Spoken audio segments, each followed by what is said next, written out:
നമുക്കിനി ഹിസ്റ്റോഗ്രാമിന്റെ ക്വസ്റ്റിലേക്ക് പോവാം. Histogram question വരയ്ക്കാൻ ഇങ്ങനൊരു ഡേറ്റ ആയിരിക്കും തരിക. ടു ഡ്രോ ഹിസ്റ്റോഗ്രാം എന്ന് പറഞ്ഞിട്ട് ഡേറ്റ തരും. നിങ്ങൾ ആദ്യം ചെയ്യേണ്ടത് ഇത് എക്സലിലേക്ക് കോപ്പി ചെയ്യുക എന്നുള്ളതാണ്. എക്സലിലേക്ക് ടൈപ്പ് ചെയ്യുക ഇൻ വൺ കോളം. ഞാനൊരു ഒറ്റ കോളത്തിലായിട്ടാണ് ടൈപ്പ് ചെയ്തത്. അപ്പൊ നിങ്ങളും അങ്ങനെ ടൈപ്പ് ചെയ്യുക. എന്നിട്ട് നിങ്ങൾ ഡേറ്റ ഒന്ന് നോക്കുക.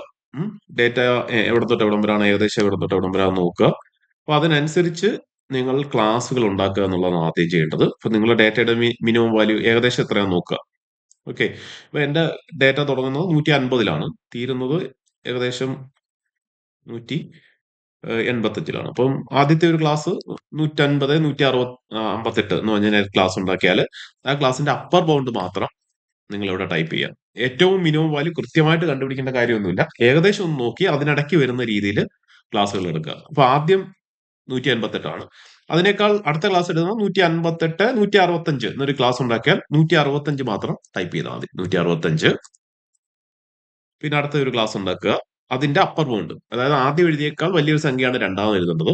രണ്ടാമത് എഴുതിയേക്കാൾ വലിയൊരു സംഖ്യ വേണം അടുത്ത് എഴുതാൻ. 172 എന്ന് പറഞ്ഞ സംഖ്യ ഞാൻ എഴുതുന്നു. 172നേക്കാൾ വലിയൊരു നമ്പർ വേണം അടുത്ത് എഴുതുക. 180 എന്ന് പറയുന്ന നമ്പർ ഉണ്ടാകും. ഒരു ക്ലാസ് ഉണ്ടാക്കുന്നു. അടുത്ത ഒരു ക്ലാസ് ഞാൻ 185 അല്ലെങ്കിൽ 88. ഓക്കെ. ഇങ്ങനെ ഞാൻ നിർത്തുന്നു. അപ്പൊ ഏകദേശം മാക്സിമം വാല്യൂ നോക്കിയിട്ട് അതിൽ നിർത്തുക. അതിൽ കുറച്ച് നിർത്തിയാലും എക്സലിൽ കുഴപ്പമൊന്നുമില്ല. അപ്പൊ നമ്മൾ ഇങ്ങനെ ക്ലാസ്സുകൾ ഉണ്ടാക്കി. ഇനി എന്ത് ചെയ്യാം? ഇനി നമുക്ക് വരയ്ക്കാം. വരയ്ക്കേണ്ട പ്രൊസീജിയർ ഞാൻ പറഞ്ഞു തരാം. ആദ്യം ഡേറ്റ ക്ലിക്ക് ചെയ്യുക. Click data. ഡേറ്റയുടെ അങ്ങേയറ്റത്ത് ഡേറ്റ അനാലിസിസ് എന്ന് പറഞ്ഞൊരു ഇതുണ്ടാവും. വിൻഡോസിന്റെ വലിപ്പം അനുസരിച്ച് ചിലപ്പോൾ ഈ സിമ്പൽ മാത്രമേ കാണത്തുള്ളൂ. ഗ്രാഫിന്റെ ഒക്കെ ഒരു സിമ്പൽ മാത്രമേ കാണത്തുള്ളൂ. അത് ക്ലിക്ക് ചെയ്യുക.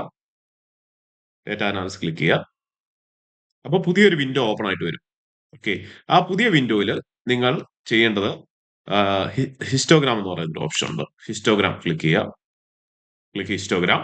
ഇൻപുട്ട് റേഞ്ച് എന്നുള്ളിടത്ത് നിങ്ങൾ ഈ ഡേറ്റ മുഴുവൻ സെലക്ട് ചെയ്ത് കൊടുക്കുക. Select the whole data. Bin range എന്നുള്ളിടത്ത് നിങ്ങൾ ഈ അപ്പർ ബൗണ്ടുകൾ മാത്രം സെലക്ട് ചെയ്തു. Select the upper bound. Okay. ഇനി ഔട്ട്പുട്ട് റേഞ്ചിന്റെ ലെഫ്റ്റ് സൈഡ് ക്ലിക്ക് ചെയ്യുക. ഇത് ക്ലിക്ക് ചെയ്യാൻ മറന്നു പോകരുത്. ലെഫ്റ്റ് സൈഡ് ക്ലിക്ക് ചെയ്യുക. അപ്പൊ ഇവിടെ ഒരു വൈറ്റ് പോർഷൻ എനേബിൾ ചെയ്യും. ആ വൈറ്റ് പോർഷനിലും ക്ലിക്ക് ചെയ്യുക. ആ ക്ലിക്ക് മറന്നു പോകരുത്. Just click the white portion. ഇവിടെ ക്ലിക്ക് ചെയ്യുക. എന്നിട്ട് ഏതെങ്കിലും ഒരു എംടി സെല് സെലക്ട് ചെയ്യുക. ദെൻ ചാർട്ട് ഔട്ട്പുട്ട്, ഇതിൽ തന്നെ ചാർട്ട് ഔട്ട്പുട്ട് എന്ന് പറയുന്ന ഓപ്ഷൻ ഉണ്ട്. അതും ക്ലിക്ക് ചെയ്ത് കൊടുക്കുക. ഓക്കെ കൊടുക്കുക. അങ്ങനെ ഓക്കെ ചെയ്ത് കൊടുക്കുമ്പോൾ നമുക്കൊരു ഹിസ്റ്റോഗ്രാം കിട്ടും. ഈ ഹിസ്റ്റോഗ്രാമിന്റെ ഈ ബ്ലൂ കളറുള്ള സ്ഥലത്ത് മൗസ് ക്ലിക്ക് ചെയ്യുക. മൗസിന്റെ റൈറ്റ് ക്ലിക്ക് ആണ് ചെയ്യേണ്ടത്.